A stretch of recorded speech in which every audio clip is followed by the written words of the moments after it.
students, welcome to the next lecture on the partial differential equation. Today I will explain you the several examples related to the Lagrange equations which I categorize as the type 1. Myself Dr. Harish Garg, you can follow and subscribe my YouTube channel where you can find the playlist of the partial differential equation. तो जैसा कि आप देख पा रहे हो Lagrange equation partial differential I just uploaded. Formulation of the partial differential equations, solution of the partial differentials, type of the partial differential, all are available in this playlist. Fine.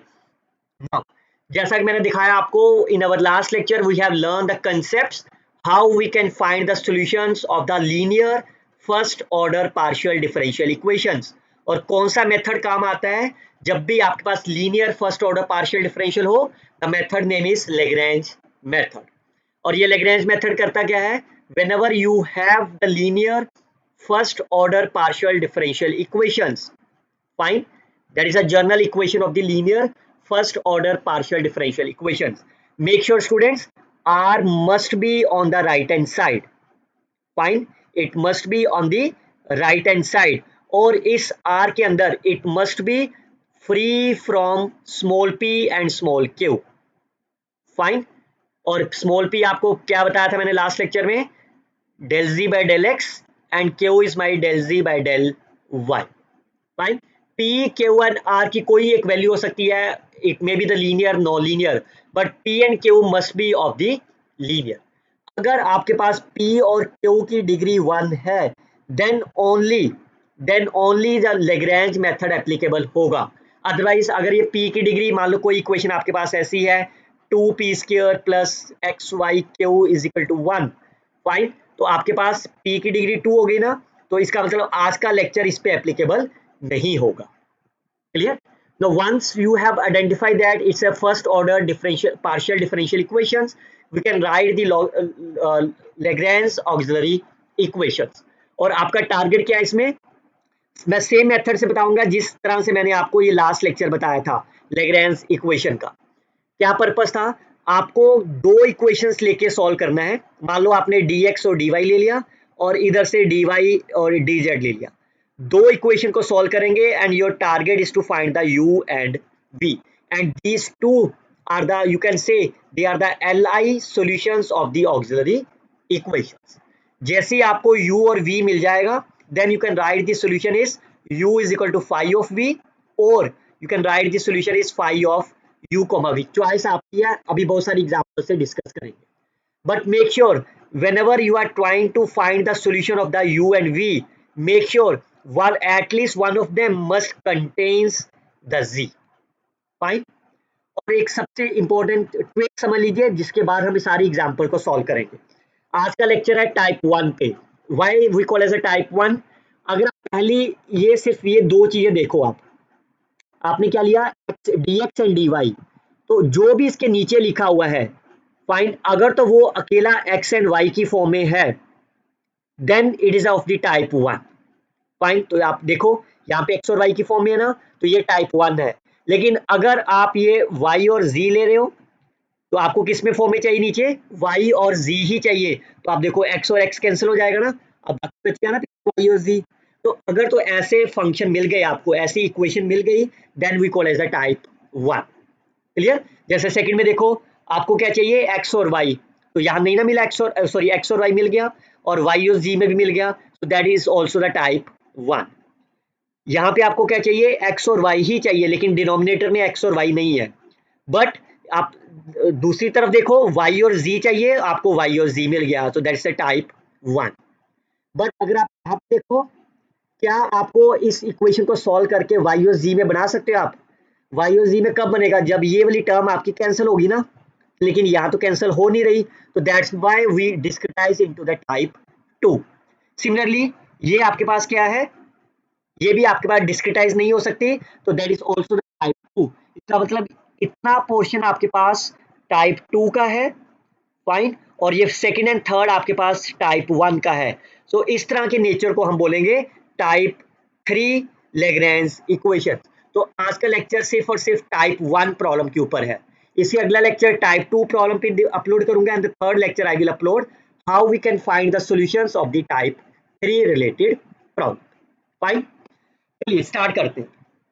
तो मैं एक बार रिकॉल करवा दे रहा हूँ। सबसे पहला step आपका क्या होगा, हर बार you have to write the Lagrange auxiliary equation where P, Q and R you can compare from the linear first order differential and we can solve them. Clear? चलिए सबसे पहले P का कोफिशिएंट ये आपके पास हो गया कैपिटल P, Q का coefficient x into Z और ये आपका y के राइट हैंड साइड पे होना चाहिए, that is my R. Now you can right the Lagrange auxiliary equations. अगर मैं ये पहली दो इक्वेशंस लेता हूं, if I take the first two equations, तो आपको क्या चाहिए, x and y. Is it possible you can make into the x and y? Means आपको z को खत्म करना होगा ना. Yes, z and z will be cancel out. So from first and the second equation, तो क्या बन गया आपके पास, I can write as a x into D X divided by Y square which is equal to dy divided by x, or you can take as a separate the variable x I can take on the left hand side and y I can take on the right hand side. यहां तक कोई doubt किसी को? Clear? Now you can integrate them. Integration करके कितना आ जाएगा, that will be x cube over 3 which is equal to y cube over 3 plus constant, I consider the constant as a c1. तो इसमें सॉल्व कर लो. I can take c1 on the right hand side, x cube minus y cube is equal to c1, where c1 is my arbitrary constant. Fine. तो ये आपके पास क्या बन गया, function of u हो गया. Similarly if you take second and third, तो क्या आप ले सकते हो सेकेंड एंड थर्ड को? आपको क्या चाहिए, y और z चाहिए. तो आपका यहां से देखो x कैंसिल नहीं हो पा रहा ना, क्या आपका x कैंसिल हो जाएगा, यहां से नहीं होगा ना, तो आप इसको नहीं ले सकते. आप क्या आप फर्स्ट और थर्ड को ले सकते हो? Then your target is x and z. तो यस, आप देखो y स्क्वायर कैंसिल हो जाएगा, ये बचेगा ना आपके पास फर्स्ट एंड थर्ड से. सेकंड एंड थर्ड से नहीं पॉसिबल हो रहा, but by using the first and third we can get the equation is x into D Y, X into D X and the z into, अब आप इसकी भी integration कर दो. Fine. So that will be x square over 2 which is z square over 2 plus constant c2 over 2, and I can write as x square minus y z square is equal to c2 where c2 is my arbitrary constant. जैसे ही आपको दो solution मिल गए, then you can write the solution in either of the form. चाहे तो आप u is equal to phi of v में लिखो, or you can write v is equal to phi of u, or you can write the solution is phi of u comma v is equal to 0. Choice आपकी है. You can consider x cube minus y cube either as a u or v. Similarly, x square minus z square you can consider as either as a v or u. अगर आपने इसको u ले लिया, then the second one is my v and vice versa.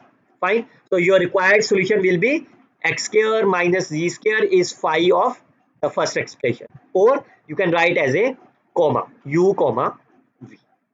Clear? अब करते हैं second question से onward very quickly. Can you write the auxiliary equations? What is the p, coefficient of the small p, coefficient of the small q, coefficient of the right hand side. Fine. अब आप देखो, can you take the first and second? अगर आप पहले first और second लेते हो तो आपके पास तो कांस्टेंट है, then you can easily separate that. So 2 into dx which is equal to a into dy, you can integrate them. What will happen? 2x which is equal to ay plus c1. Is it okay? So if you integrate them, you will get 2x which is ay plus c1, or you can say 2x minus ay is c1 where c1 is the arbitrary constant. Second equation में second के लिए क्या ले सकते हो, इधर you can take as a first और third. Fine. और चॉइस आपकी है, you can take second at the third. आपकी चॉइस है, जिससे भी मर्जी कर सकते हो. अगर आपने फर्स्ट और थर्ड लिया है, then if you integrate them, that is x over a which is log of z plus c2. और अगर आप ये लोगे तो चॉइस आपकी है. फाइन. अगर आप यहां से ले लोगे, so that will be x over a minus log of z is equal to c2 where c2 is my arbitrary constant. But if you take the second and the third, then you can integrate them. You will get y over 2. If you take the LCM, y minus 2 log of z is a twice of c2. I call as another constant as a c2. Fine. और यहाँ पे आप c2 divided by 2 ले लो, so that will be the answer. Now you have the two solutions, 2x minus ay and y minus 2 log of z. You can write the required solution of the given partial differential is this nature. चलिए look at the next one. क्या ये type 1 है? सबसे पहले auxiliary equation लिखते हैं. Fine. और आप क्लियरली देख सकते हो, if you take the first and second, they are only terms of the x and y. तो मैं फर्स्ट एंड सेकंड को ले रहा हूँ and integrate them. That's the expression of the cot x into dx, which is equal to cot of y into dy. What is the integration of the cot x? It's a log of sin x. What is the integration of the cot of y? It's a log of sin of y. I consider the another constant is log of c1. So what will happen? It's a sin x divided by sin of y, which is equal to c1, where c1 is my arbitrary constants. Similarly, if you take the second and the third, fine, or first and the third, choice आपकी है. If you take any one of them, if I take second and the third, you can integrate them. It's a cot of y is fine. Now if you again solve them, it's a log of y divided by sin of y divided by sin of z is, ये समझ गए ना कैसे करा ये. I have used the property of the log of m minus log of n, which is equal to log of m over n. तो मैं इस sin z को लेफ्ट साइड पे ले गया and then use the property m. Now you have the two solutions, c1 and the c2. So your required solution of the given partial differential is phi of first solution comma second solution. Please look at the next one. Can you write the auxiliary equations? Because यहाँ पे p की degree 1 है, q 1 है. Yes, it's a Lagrange equation. बच्चों मैं आपको बार बता रहा हूँ, अगर यहाँ पे इक्वेशन में यहाँ पे लेट्स से p स्क्वायर होता, फाइन, तब फिर आप जो अभी हमने ये मेथड डिस्कस करा, फिर ये मेथड एप्लीकेबल नहीं होता आपका. Fine. This method is applicable only when the p and q has the degree 1. चलिए लिखो आप y square d of y, coefficient of the q minus xy and the right hand side x into z minus 2y. अब कौन कौन से expression लोगे आप? If you take the first and second, आपको क्या चाहिए x एंड y, तो वो मिल जाएगा. तो if you take the first and the second, तो क्या मिलेगा आपको?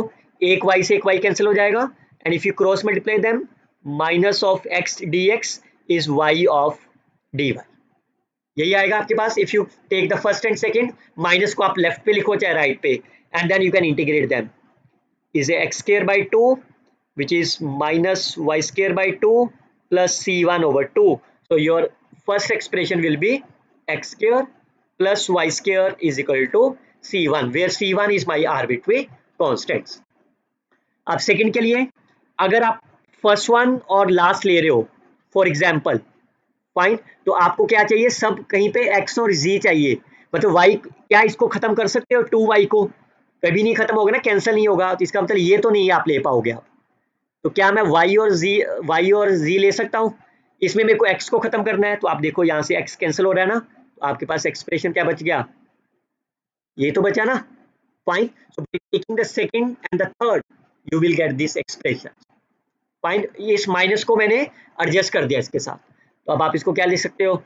dz upon dy, which is equal to 2y minus z over y. So I can write as, I can also write this number is dz over dy plus z over y is equal to 2. इसको कैसे solve करोगे? You can solve this equation by using the linear. Fine, जिसमें आप integrating factor निकालते थे ना, e की power p dx करके, और you can use as the exact differential equation, integrating factor करके आप निकाल सकते हो. तो चॉइस आपकी. फाइन. तो if I use as a linear equations, तो इसका इंटीग्रेटिंग फैक्टर कितना हो जाएगा? e की power coefficient of the z.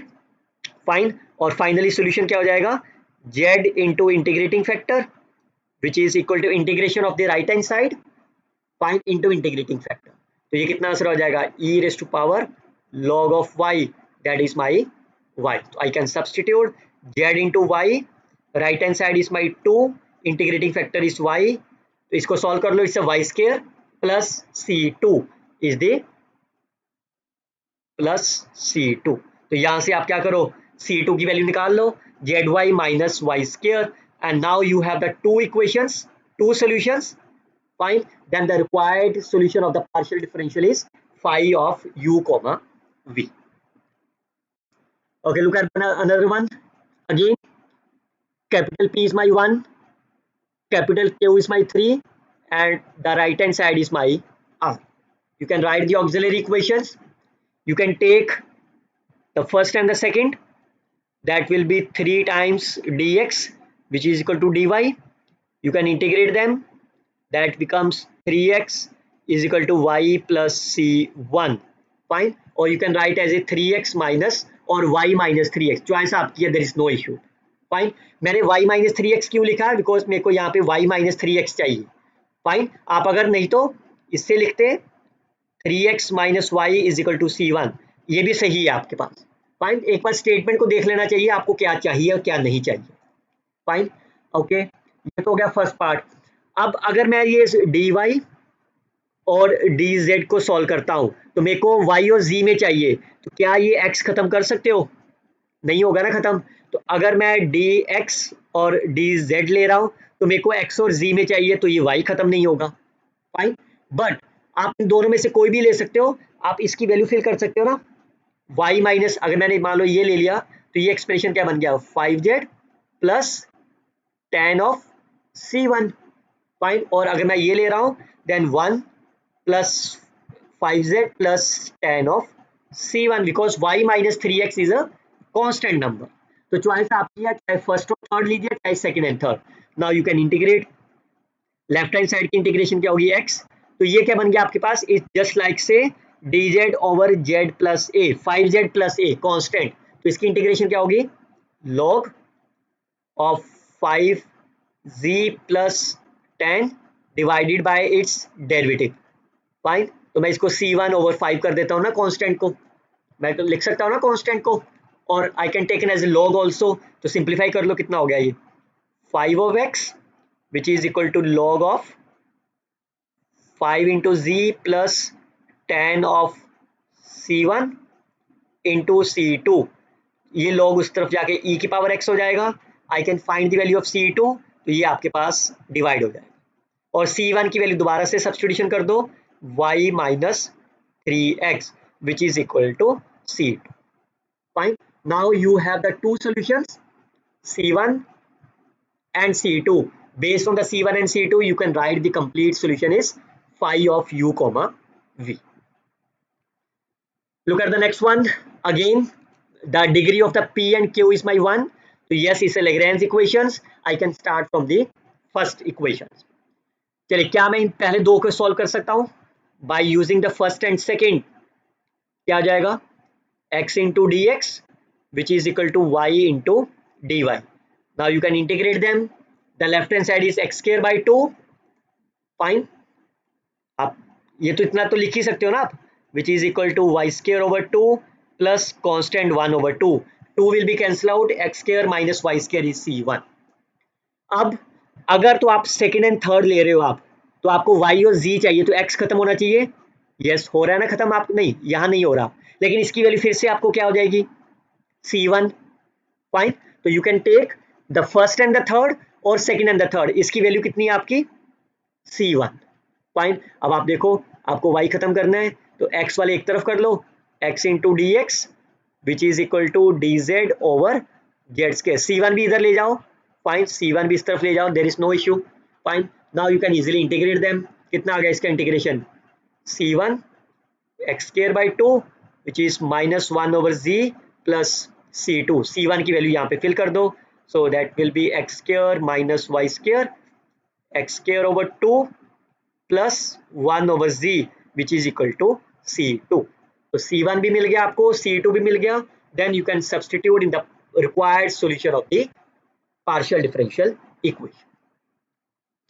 Okay, look at that. Yes, the degree is, पहले इसको सिंप्लीफाई करना होगा ना, राइट हैंड साइड पे लेके जाना है वो टर्म जहां पे यहाँ पे p और q नहीं लिखा हुआ. Fine. Now you can write that dx over x, dy over z and dz over minus y. ऐसे तो बनेगा. फाइन. अब आप किस किस को सॉल्व कर सकते हो? You can take the second and the third. क्या हो जाएगा? y into D y which is equal to minus of the z into d z.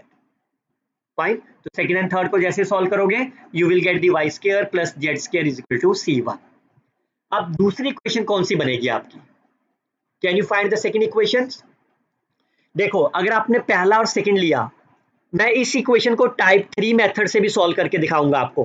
Fine. जब मैं टाइप 3 अपलोड करूंगा you can watch this question again. तो आपको अगर आप फर्स्ट और सेकंड ले रहे हो आप, तो आपको क्या चाहिए?